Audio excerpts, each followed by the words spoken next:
Cada movimento tem a sua lógica, como se dependesse do pensamento de um matemático puro. Cada movimento tem a sua lógica, como se dependesse do pensamento de um matemático puro. A sabedoria que está em cada coisa existente é tão profunda que nela a nossa pequena inteligência se sente confundir. É natural que a nossa mente fique impotente de todo, até que, pouco a pouco, aprenda a individualizar e a conhecer os novos pontos de referência, hoje situados no inconcebível, transferindo-os assim ao seu concebível. Na abstração de uma forma matemática, não podemos saber o que é o objeto sob exame, com termos sensórios completos, mas só como ele se comporta. Conquanto o nosso conhecimento possa progredir para o absoluto, o homem não pode conceber senão sua projeção no próprio plano de conhecimento, isto é, uma representação a ele relativa. A última realidade possui, sem dúvida, um significado que transcende a nossa atual capacidade de compreender.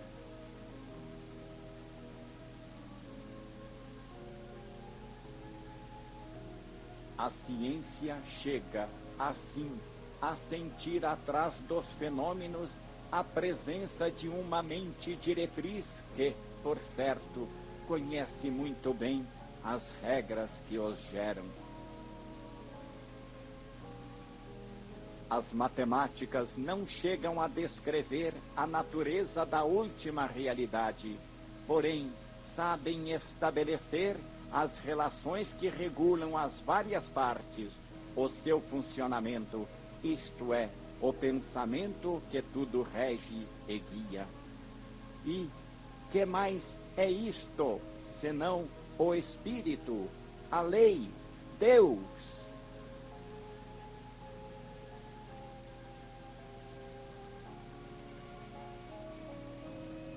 A última e mais profunda interpretação do universo nos diz que ele parece pré-ordenado pela mente de um matemático puro.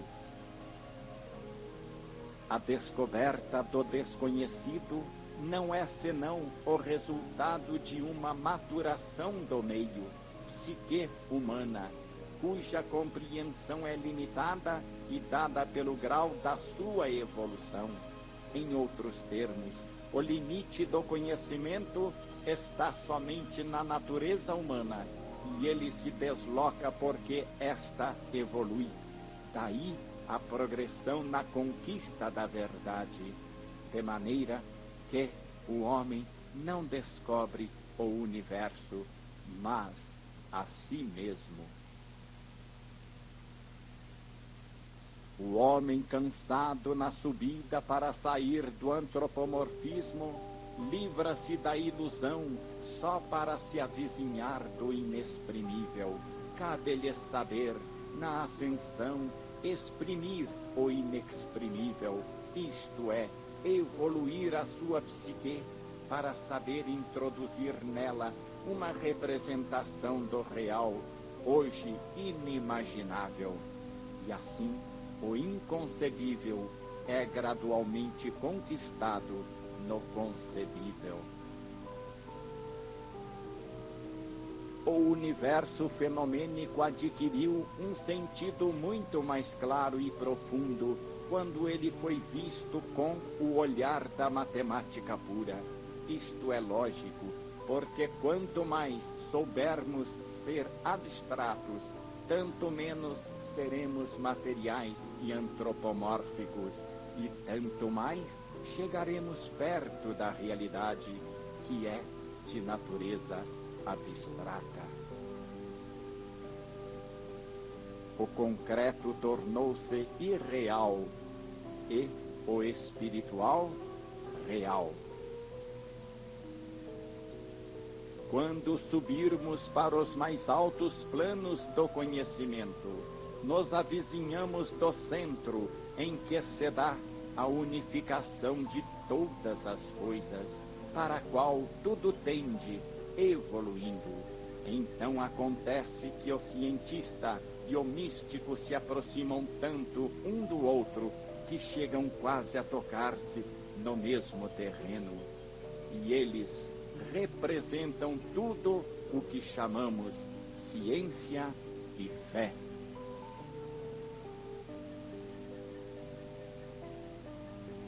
A separação e a luta entre ciência e fé não são senão questões de involução. Evoluindo, segue-se para o universal, para o abstrato, para a unidade. Evoluindo, segue-se para o universal, para o abstrato, para a unidade. O pensamento imaterial que rege e constitui a matéria torna-se a mesma coisa que o pensamento imaterial que constitui o espírito. No alto, tudo se acorda e harmoniza.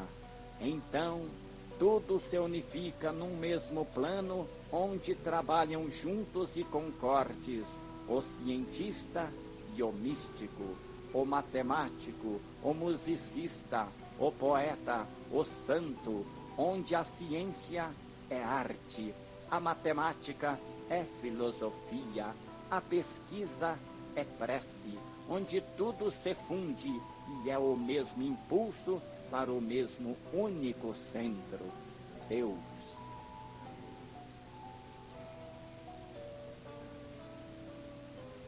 Se, portanto, o místico vê com modo próprio as realidades profundas e nos revela um aspecto delas, não podemos, a priori, excluir essa forma de investigação, nem podemos dizer que ela não esteja mais perto da verdade do que as outras. De qualquer modo, ela possui sempre um significado e tem alguma coisa a levar para a ciência.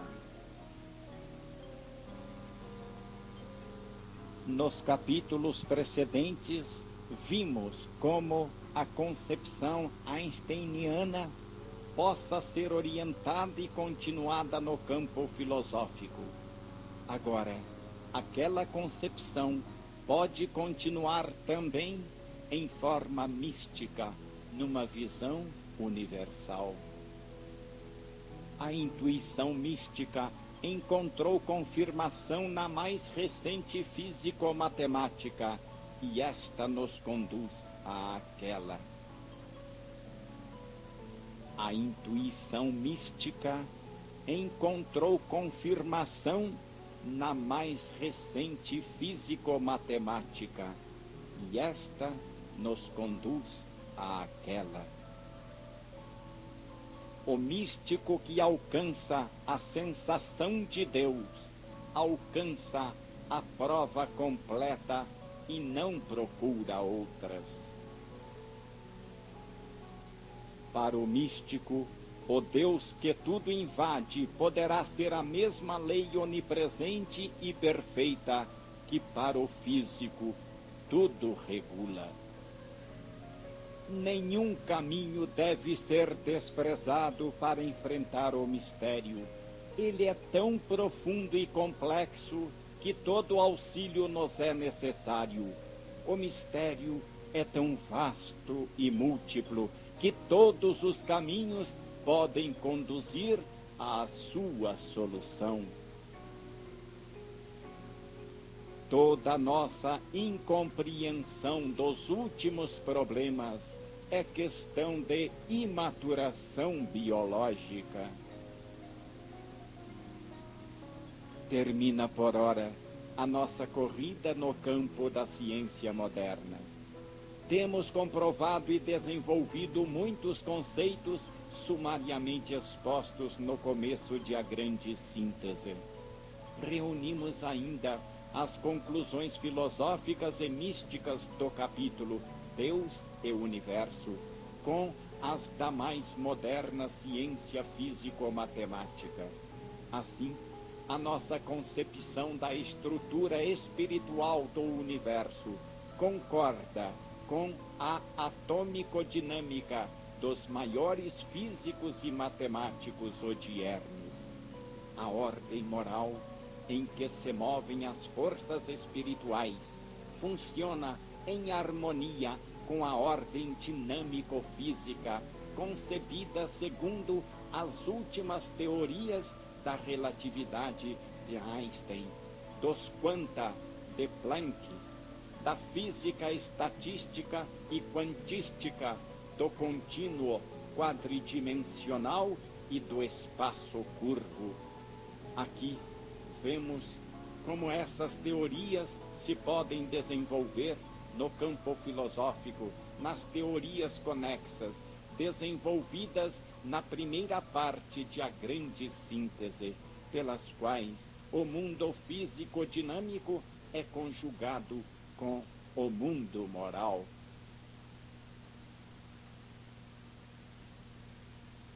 Tudo é cíclico no universo, tudo renasce das radiações em que tudo se dissolve. Tudo é cíclico no universo, tudo renasce das radiações em que tudo se dissolve. Ou avançar ou morrer, a vida está a caminho do Espírito. O Espírito que denominamos Deus aparece hoje também para as grandes mentes diretivas da ciência, como o Criador e o Governador de todo o universo. Tudo isto prova que, hoje, verdadeiramente, caminhamos para a nova civilização do Espírito. O Deus imanente e recôndito parece que não tenha pressa de se manifestar e que saiba realizar os seus fins, mesmo através da falência e além da nossa desilusão.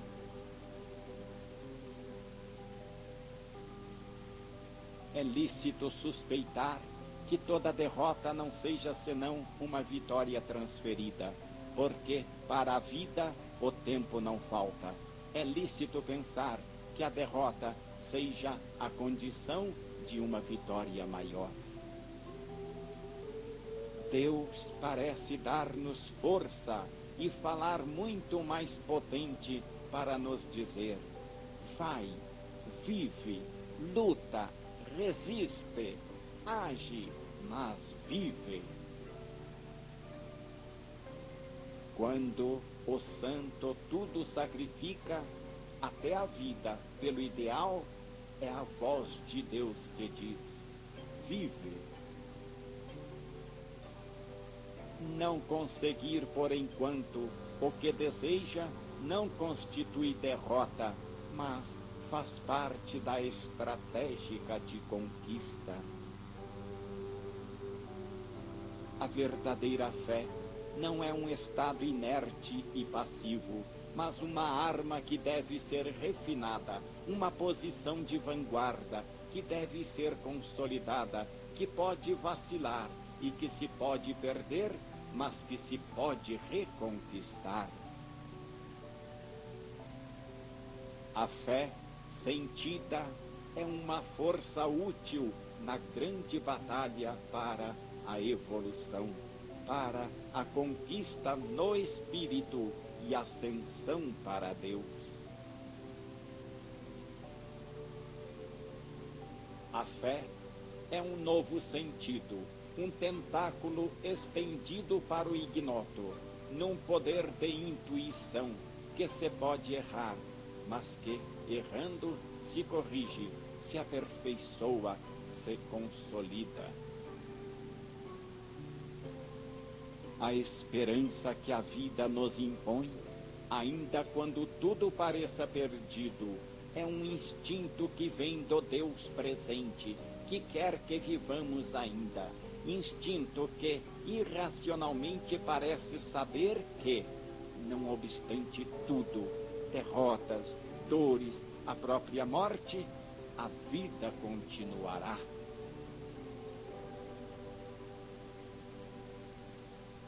Estranho, misterioso mundo este, que somente a fé no-lo pode abrir.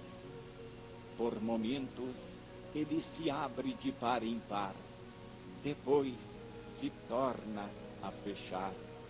Ele nos enceguece com seus raios e, no entanto, parece feito de treva profunda. Na fé está o porvir da vida. Há um pressentimento de divina indestrutibilidade em todas as coisas. Não é essa a voz de Deus que nos fala das profundezas? É a eternidade da essência das coisas que nos fala, revelando-se do profundo de tudo o que existe, dizendo-nos, através de um indomável instinto nosso que, não obstante toda a aparência contrária, segundo a qual tudo é fraco e transitório, tudo parece poeira e ilusão, tudo ao contrário é estável e real. E o que é esta voz, senão a revelação da universal presença de Deus? Então, levanto a vista para o céu e digo: Deus, perdoa-me se no momento em que as coisas fracassaram, a minha fé caiu e assim te reneguei. Eis que tu novamente surges diante de mim, mais vivo e mais presente do que antes. Nenhum fato contrário nunca poderá eliminar a tua presença.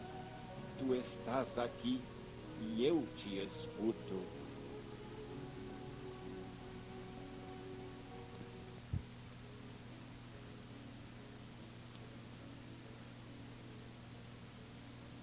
Disse que Deus desaparece da nossa mente quando o desantropoformizamos. E, no entanto, ele ressurge em nosso pensamento e diz a cada um de nós: olha em torno, em toda parte, eu estou. E tudo volta a falar-nos dele, que volta a olhar-nos de uma miríade de rostos diversos. E nós, que julgávamos havê-lo perdido, por não ouvirmos mais localizado numa forma, vemo-lo ressurgir diante de nós em todas as formas. Verdadeiramente, para tantos, pode essa imanência tornar-se amedrontadora, e então eles se afanam em enclausurar Deus nas igrejas e em distanciá-lo no transcendente, para ficarem mais livres de sua presença, que os preocupa em seus negócios cotidianos. Mas quem sofre e tem ânimo puro, o justo, goza dessa imanência e se lhe agarra com todas as suas forças, como defesa, e não há condenação espiritual que o possa destacar dessa sua fé.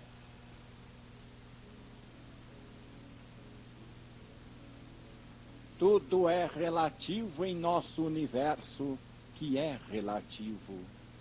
Em nosso mundo, vemos que existem, entre os homens, diferenças profundas, dadas pelos diversos planos biológicos em que vivem conforme o seu grau de evolução. Bem dura será na Terra entre os normais tipo standard a vida do ser que alcançou no espírito formas biológicas superiores. Quem procura seriamente a verdade tem necessidade de ser livre e não preso a pontos fixos e soluções já dadas. O involuído é separatista, agressivo, absolutista. O evoluído é universal, pacífico, tolerante. Como tal, não pode ser enquadrado nos grupos humanos, na base de interesse, ávidos de se destruírem para dominar. O evoluído não encontra senão tentativas de encarceramento da sua universalidade em limitações humanas.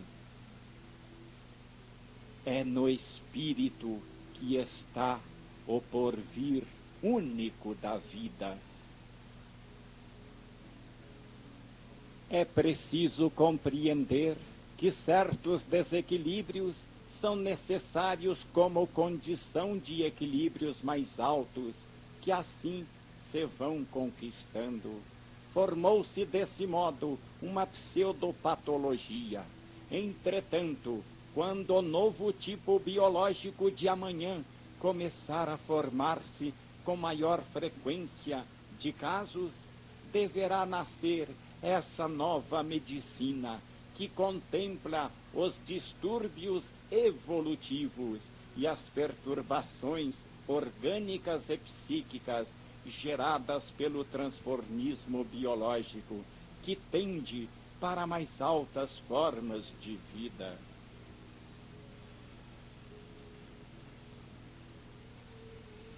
A ciência está para abater muitas portas do mistério, derrubando muitos ídolos, e iluminará muitas mentes, modificando, em consequência, a nossa vida individual e social.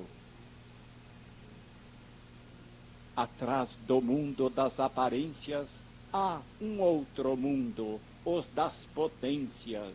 Entretanto, tudo já está escrito e resolvido no pensamento universal, e tudo está somente em o saber ler.